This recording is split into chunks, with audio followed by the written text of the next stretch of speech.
अब महाराष्ट्र की बात करते हैं। महाराष्ट्र में आजकल ऑटो टैक्सी के ड्राइवर्स के मराठी ज्ञान का ऑन स्पॉट टेस्ट हो रहा है। इससे ऑटो ड्राइवर्स खासे परेशान हैं, लड़ाई झगड़े हो रहे हैं, मारपीट की नौबत आ जाती है और ये मुद्दा सियासी भी है। जो उत्तर भारतीय लोग 40-40 साल मुंबई या महाराष्ट्र के दूसरे शहरों में ऑटो रिक्शा चला रहे हैं, उनका कहना है कि बुढ़ापे में दूसरी भाषा सीखना मुश्किल है। कुछ लोग कह रहे हैं कि अगर मराठी की क्लास अटेंड करेंगे तो ऑटो कब चलाएंगे, परिवार का पेट कैसे भरेगा। ड्राइवर्स ने कई जगहों पर विरोध प्रदर्शन किया। ड्राइवर्स की डिमांड है कि सरकार उन्हें कम से कम 3 से 6 महीने का टाइम दे।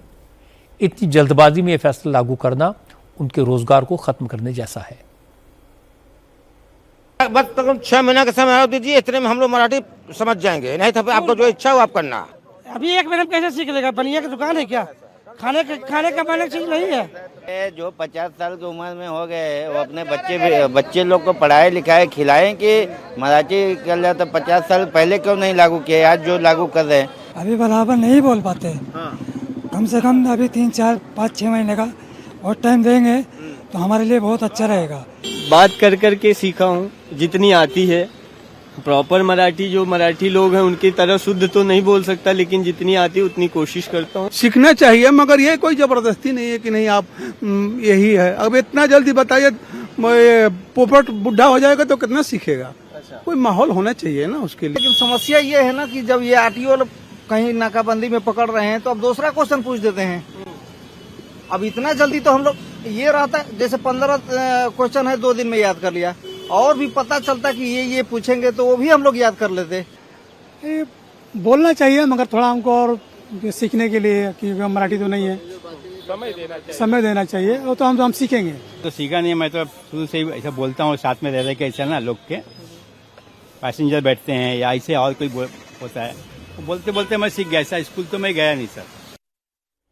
इंटरेस्टिंग बात यह कि मराठी को लेकर अभियान महाराष्ट्र में चल रहा है, लेकिन अखिलेश यादव इस विवाद में कूद पड़े। उन्होंने महाराष्ट्र सरकार पर भाषा के नाम पर उत्तर भारतीयों के साथ भेदभाव का आरोप लगा दिया। महाराष्ट्र के ट्रांसपोर्ट मिनिस्टर प्रताप सरनायक ने अखिलेश यादव को जवाब दिया।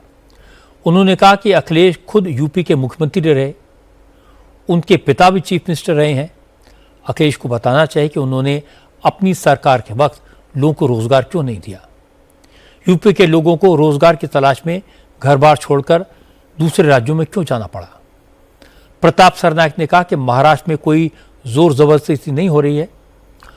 ऑटो टैक्सी चलाने वालों को मराठी सिखाने के लिए ट्रेनिंग सेंटर्स चलाए जा रहे हैं। सरकार की मंशा किसी से रोजगार छीनना नहीं है। अगर महाराष्ट्र में रोजगार करने वाले मराठी सीखेंगे तो इसमें उनका ही फायदा होगा। ये महायुति सरकार है, ये रोजगार बनाने वाला सरकार है, रोजगार किसी के पास से छीनने वाला सरकार नहीं है। तो हम आज भी आह्वान यही करते हैं कि आप आइए, महाराष्ट्र में रोजी रोटी कमाइए, रोजगार बढ़ाइए। रोजगार बढ़ाना हमारा कर्तव्य है, हमको साथ दीजिए। मगर जो मराठी अस्मिता है, मराठी भाषा है, उसका आदर आप सभी लोगों को करना चाहिए। महाराष्ट्र दिन से लेके 15 अगस्त तक उन्होंने 3 महीने की मोहलत मांगी थी, मैंने 105 दिन की मोहलत दी। हमारे राज्य में करीबन 1,65,600 जो रिक्शा टैक्सी ड्राइवर थे वो उन्होंने मराठी सीखा है। उनको प्रमाण पत्र देने का काम भी मुंबई मराठी साहित्य संघ और कोकण मराठी साहित्य परिषद के माध्यम से हो रहा है। और आगे भी वो अभियान चालू रखने का कार्यक्रम जो है एकनाथ शिंदे साहब ने बोला है, हम कंटिन्यू करेंगे। मगर मराठी भाषा विभाग से हमारे 180 जो केंद्र है और साथ ही में 1800 शिक्षक है, आगे भी हिंदू हृदय सम्राट बाला साहब ठाकरे जी के नाम का जो अभियान है वो चालू रखेंगे। मगर हमारी जो कानूनी कार्रवाई है वो तो होती ही रहेगी। अगर 12 अगस्त 2026 के कानून के अनुसार अगर किसी को मराठी नहीं सीखना है तो ये जो मगरूरी है, ये जो मुजोरी है, कोई भी बोलेगा नहीं परिवहन मंत्री हम महाराष्ट्र में रहेंगे, कामकाज करेंगे, हम पैसे भी कमाएंगे और जाओ तुमको जो करना है वो करो, मराठी सीखेंगे भी नहीं, तो ये चलेगा नहीं। लेकिन समाजवादी पार्टी के विधायक अबू आजमी ने कहा अगर सरकार को मराठी की चिंता है तो ये नियम सिर्फ गरीबों पर लागू क्यों किया जा रहा है। बड़े बड़े कॉरपोरेट्स ऑफिसेज में मराठी को कंपलसरी क्यों नहीं किया जाता। अबू आजमी ने कहा कि महाराष्ट्र में रहने वालों को मराठी आनी चाहिए, ये ठीक है। उनकी पार्टी भी ऑटो टैक्सी चलाने वालों को मराठी की ट्रेनिंग दे रही है, लेकिन मराठी के नाम पर गरीब लोगों को हज़ारों रुपए का फाइन लगाना ठीक नहीं है। इसका वो विरोध करेंगे। अभी 15-15 हजार रुपया फाइन, ये रिक्शे वाले कहाँ से देंगे 15,000 रुपया? ये क्या कर रहे हैं आप लोग? गरीबों के मुंह का लुकमा छीन रहे हैं आप, उनका निवारा छीन रहे हैं, उनकी एक बेकारी बढ़ती जा रही है, महंगाई बढ़ती जा रही है, और गरीब अपनी रोजी रोटी सरकार नहीं दे सकती तो खुद मेहनत करके कमा रहा है, वही बंद कर रहे हैं। ये तो ठीक नहीं है ना। लोग जो आज बड़े बड़े कारपोरेट पूरे देश में जहां बड़ी बड़ी कारपोरेट हैं, उनकी हेड ऑफिस मुंबई में है, आप उनके ऑफिस में जाइए, उनके स्टाफ से पूछिए तुम कितनी मराठी तुमको आती है, उससे पूछे, उस मिल के मालिक से पूछे तुम मराठी में बात करो। अगर तुम नहीं बोलोगे तो तुमको हम यहां से मुंबई से निकाल देंगे, हम मुंबई तुम्हें काम नहीं, वो तो करो ना। गरीबों की तरफ सिर्फ, अमीरों की तरफ कुछ नहीं। कांग्रेस के नेता भी ऑटो टैक्सी ड्राइवर्स के लिए मराठी का ज्ञान कंपलसरी किए जाने के खिलाफ हैं। नसीम खान ने कहा कि बीजेपी सरकार भाषा के आधार पर समाज को बांटना चाहती है, इसे बर्दाश्त नहीं किया जाएगा। भाषा के नाम पर जिस तरह से भारतीय जनता पार्टी की महाराष्ट्र की सरकार विवाद पैदा कर रही है, भाषा के नाम पर गरीब ड्राइवरों के ऊपर आरटीओ की तरफ से कार्रवाई की जा रही है, वो गलत है। अगर मराठी भाषा सीखनी चाहिए, उसमें दो राय नहीं है। मराठी मुंबई में रहते हैं, महाराष्ट्र में रहते हैं, काम करते हैं, तो मराठी आनी चाहिए, मराठी भाषा का सम्मान होना चाहिए। लेकिन भाषा के नाम पर इस तरह का अत्याचार गरीबों पर, रिक्शा ड्राइवर पर, टैक्सी ड्राइवर पर, जो आरटीओ सरकार की गाइडलाइन के मुताबिक आरटीओ कर रही है, वो गलत है। समय बढ़ाना चाहिए, लोगों को वक्त देना चाहिए, और अचानक इस तरह से डिक्टेटरशिप का कायदा या कानून बनाकर और गरीबों के ऊपर अन्याय और अत्याचार रिक्शा और टैक्सी ड्राइवर करना उचित नहीं है। लोग इसका विरोध कर रहे हैं। विरोध भाषा का नहीं है, विरोध भाषा के नाम पर जो राजनीति महाराष्ट्र की बीजेपी शिवसेना सरकार कर रही है, उसका है। इस विवाद पर एनडीए के उत्तर भारतीय नेता भी परेशान हैं। आज संजय निरुपम ने ट्रांसपोर्ट मिनिस्टर प्रताप सरनायक से मुलाकात की। मराठी के चक्कर में ऑटो टैक्सी ड्राइवर्स को हो रही परेशानियों के बारे में बताया। संजय निरुपम ने कहा कि सरकार की नीयत तो साफ है, लेकिन ट्रांसपोर्ट डिपार्टमेंट के अफसर गड़बड़ी कर रहे हैं, ऑटो ड्राइवर्स को परेशान किया जा रहा है, ये ठीक नहीं है। जमीनी हकीकत यह है कि बहुत सारे ऑटो वालों के खिलाफ आरटीओ वाले एक्शन ले रहे हैं। आरटीओ के अधिकारी कितने साफ सुथरे हैं ये सबको पता है। जहां मौका मिला कुछ वसूलने का, वो वसूलने में लग जाते हैं। मेरे पास जो शिकायतें आ रही हैं कि आरटीओ वाले जिन लोगों को मराठी नहीं आती, उनके लाइसेंस जब्त कर रहे हैं, परमिट जब्त कर रहे हैं, उन पर फाइन मार रहे हैं, ये गलत है। तो मैंने कहा कि आपका जो 12 अगस्त का आदेश है, उस आदेश में सुधार करिए, नए सिरे से अपने आरटीओ अधिकारियों को निर्देश दीजिए कि जिन चालकों को, जिन ड्राइवरों को अभी भी मराठी का ज्ञान पूरा नहीं मिला है, उनको परेशान न करें, हरास न करें। बीजेपी ट्रांसपोर्ट यूनियन के अध्यक्ष हाजी आराफात शेख ने ऑटो ड्राइवर से सियासी बयानबाजी के चक्कर में न फंसने की अपील की। हाजी आराफात शेख ने कहा कि कुछ लोग चाहते हैं कि ऑटो ड्राइवर्स हड़ताल करें, सड़क पर उतरें, महाराष्ट्र में हाहाकार मचे, इसीलिए अफवाहें फैलाई जा रही हैं। इनसे सावधान रहने की जरूरत है।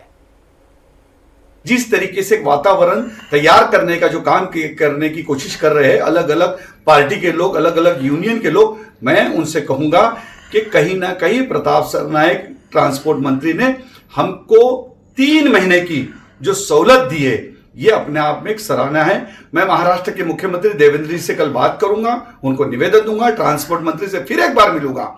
जो अपनी मांगे हैं 100% हम उनसे मनवा के रहेंगे। मैं उप मुख्यमंत्री एकनाथ शिंदे जी से मुलाकात करूंगा, जो रिक्शा वाले का दर्द जानते हैं और उनके सामने अपनी बातें रखेंगी। इसीलिए घबराना नहीं, उत्तर प्रदेश की तरफ भागना नहीं, कहीं भी जाना नहीं। ये शहर आपका है, ये स्टेट आपका है। लोगों की सेवा करेंगे और जहां जहां नाके के ऊपर रिक्शा स्टार्ट है वो शुरू रहेगी। किसी भी अफवाह में नहीं जाएंगे और कोई बंद में हम शामिल नहीं रहेंगे। बात बढ़ी तो चीफ मिनिस्टर देवेंद्र फडणवीस सामने आए। फडणवीस ने कहा वो सिर्फ इतना चाहते हैं कि जो लोग महाराष्ट्र में रहते हैं उन्हें मराठी की बेसिक नॉलेज होनी चाहिए। ऑटो टैक्सी वालों को भी काम चलाओ मराठी सीखने के लिए कहा गया है। फडणवीस ने कहा कि अगर ऑटो ड्राइवर्स को मराठी सीखने में दिक्कत हो रही है तो सरकार टाइम लिमिट बढ़ा देगी, इसलिए किसी को परेशान होने की जरूरत नहीं है। यहाँ पर जो हमारे भाई लोग, हिंदी भाषी भाई लोग जो यहाँ पर टैक्सी या ऑटो चलाते हैं उनको मराठी का एक्सपर्ट बनाने का कोई कारण नहीं है। उनको उनके काम जितनी मराठी आनी चाहिए, काम चलाओ मराठी आनी चाहिए, इस प्रकार का ही आग्रह किया गया है और उसमें कोई भी इस प्रकार की सख्ती नहीं है। उनको सिखाने का प्रयास चल रहा है। अभी भी 2 बार लोगों ने समय बढ़ाकर मांगा, वो समय बढ़ाकर दिया गया है। अभी भी तीसरी बार भी समय बढ़ाकर दिया है और आगे भी अगर ये मांग आएगी कि हम सीखना चाहते हैं, हमको समय बढ़ाकर दिया जाए, तो समय बढ़ाकर दिया जाएगा। हमारी भारतीय जनता पार्टी की सरकार और हमारी बीजेपी, शिवसेना, राष्ट्रवादी की महायुति सरकार भाषा के आधार पर किसी के साथ अन्याय नहीं होने देगी। भाषा के आधार पर किसी पर अन्याय नहीं होगा। ये सारे लोग, और इनमें से तो कई लोग 3-3 पीढ़ियों से यहाँ रहते हैं, ये हमारे लोग हैं, हमारी संस्कृति के साथ घुल मिल गए हैं। इसलिए यह प्रयास है कि इनमें से जिनको भाषा काम चलाओ भी नहीं आती, उनको सिखाने का प्रयास चल रहा है। कोई किसी के ऊपर अन्याय न हुआ है, न हमारी सरकार होने देंगी। महाराष्ट्र में जो लोग वाकई में 3-3 पीढ़ियों से रह रहे हैं, रोजगार कर रहे हैं, इसके बाद भी अगर उन्हें मराठी नहीं आती तो थोड़ी हैरानी की बात तो होती है। सरकार ने 60 दिन का वक्त दिया था, कोचिंग क्लासेस दी थी। 1,85,000 ऑटो ड्राइवर्स में से 1,65,000 ऑटो टैक्सी ड्राइवर्स ने मराठी सीख भी ली है। जो 15% बचे हैं उन्हें और वक्त देने का वादा देवेंद्र फडणवीस ने किया है। तो फिर दिक्कत क्या है? इस मामले में ड्राइवर्स की भावनाओं का ख्याल रखना चाहिए। वो भी महाराष्ट्र के हैं, उन्हें पराया नहीं समझना चाहिए।